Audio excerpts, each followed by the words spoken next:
What does surrender look like? Often people confuse surrendering with resignation, with giving up, but actually it's nothing like that at all.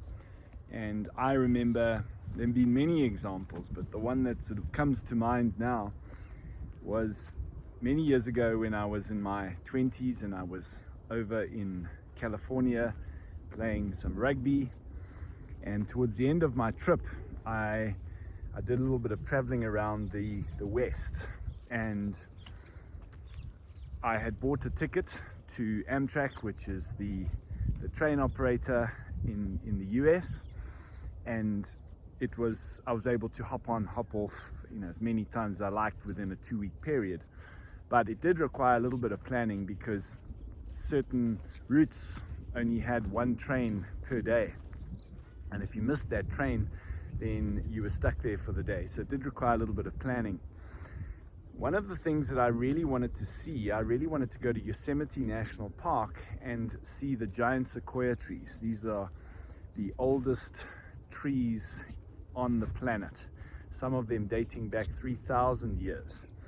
And the size of their trunks is just unbelievably massive.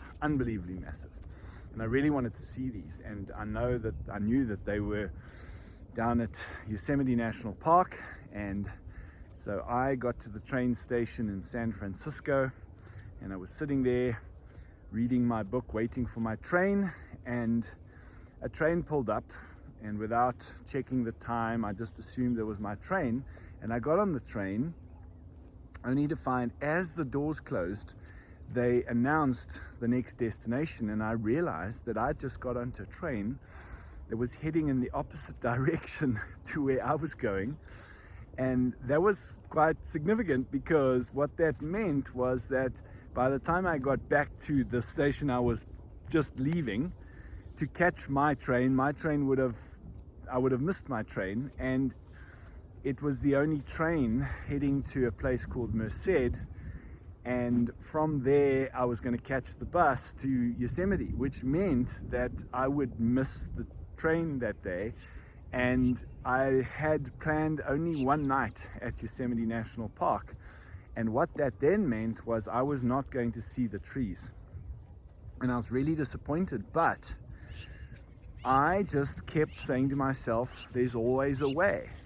There's always a way. And this is what surrender is. I couldn't control the fact that I got on the wrong train, right? Once I was on the train, I was on the train. There was no getting off. But by surrendering and just saying to myself, there's always a way, and being open and receptive, but not in a passive way, by actually thinking, okay, there's always a way, what can I do now? And being open to that flow of inspiration. And I got to the next train station, which fortunately was only about 5 minutes away. And I got off that train and got onto the train that was kind of heading in the opposite direction back to where I had just come from. And I got onto that train quickly, and once that train started, I realized that this was the train that I supposedly had missed. And it had been delayed because of some accident on the line, and hence I didn't miss it. So I actually, although I got on the wrong train, I happened to get onto the right train simply because that train had been delayed. Then I arrived at Yosemite National Park. It was about 2 o'clock in the afternoon, and I went up to the information desk and I said to them, listen, I'm really keen to see the giant sequoia trees. How do I get there? And they said to me, well, the giant sequoia trees are down at the south of the park, and the only way to get there is drive. Now, I didn't have a car, I was traveling, and I said to them, but I don't have a car. There are no tours or anything. And they said to me, no, at this time of the year, there are no tours down to the south entrance of the park. So now I was thinking, so I've come all this way and I'm not going to be able to see the trees after all. But again, I just reminded myself there's always a way, and I relaxed into that state, and I just was open to inspiration. And what popped into my head was to just go back to the hostel where I was staying and just speak to as many people as I could and just let them know in a subtle way that I wanted to go and see the trees. And maybe with a bit of luck, one of them might be going down that way and be prepared to take me with them. So I got onto the bus to head back to the hostel where I was staying, which was called Yosemite Bug Hostel. It was a really nice hostel, actually. And on the way out of the park, there were unseasonal snowstorms. There was an unseasonal snowstorm. It started snowing, and the snow was building up on the windscreen of the bus. And we got out of the park, and I got back to the hostel. And when I got to the hostel, I discovered that soon after us getting out of the park, the road had been closed because of a landslide or something that fell across the road and blocked the road. And as a result, some people who were staying in the park were stuck out of the park, and some people who were staying outside of the park were stuck in the park. But what it meant was that there was no chance of going back into the park via that entrance the next day. And my immediate thought was, not only am I not going to get to see the trees, but I'm not even going to be able to go back into the park again tomorrow. But nonetheless, I kept reminding myself there's always a way, and I followed through with my plan. So that evening, I just chatted to as many people as I could and introduced myself and told them about the trees that I wanted to see, and eventually went to bed. Early the next morning, a Swiss guy came up to me and he woke me up and he said, "I know you said you wanted to go and see the trees.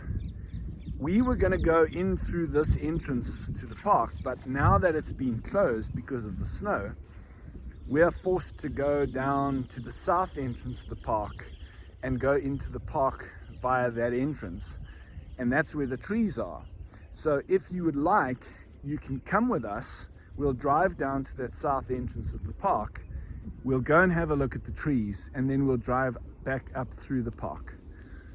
And it was just an amazing experience, because by staying open and receptive, but at the same time not being passive, taking whatever action I could in the now, everything worked out perfectly. I got to see the trees. Not only did I just get to see the trees, but it was magical because I got to see the trees all covered in snow, and it was amazing. And then not only did I get to see the trees, but I got to see a whole part of the park that I would never have seen because if I'd gone in the main entrance. And it just always serves as a reminder. These types of experiences for me serve as a reminder of the fact that you are supported by life. You're not alone. There is something at play. You might call that God, you might call that life, you might call that the universe, whatever you call it. But there's a force greater than ourselves that is conspiring for your benefit. There's a force greater than yourself that is working to give you everything that you want. Let me rephrase, to give you everything that you don't realize you want, everything that you need. And if we just surrender, if we just let go of our need to try and control life and try and control the outcomes, but stay open and receptive to inspired flow and to how things turn out. Too often we are so quick to tell a story. It's something doesn't pan out how we expected it, and we immediately go, "Oh, everything's falling apart," or "This is not going to work out how I wanted it to work out." But sometimes if we just let go and we surrender and we take whatever action is inspired action, sometimes we don't just get what we want, we get everything we could have ever wanted. But to do that means we've got to let go of this need to control life. And that's where the fear kicks in, because that's where the ego feels threatened.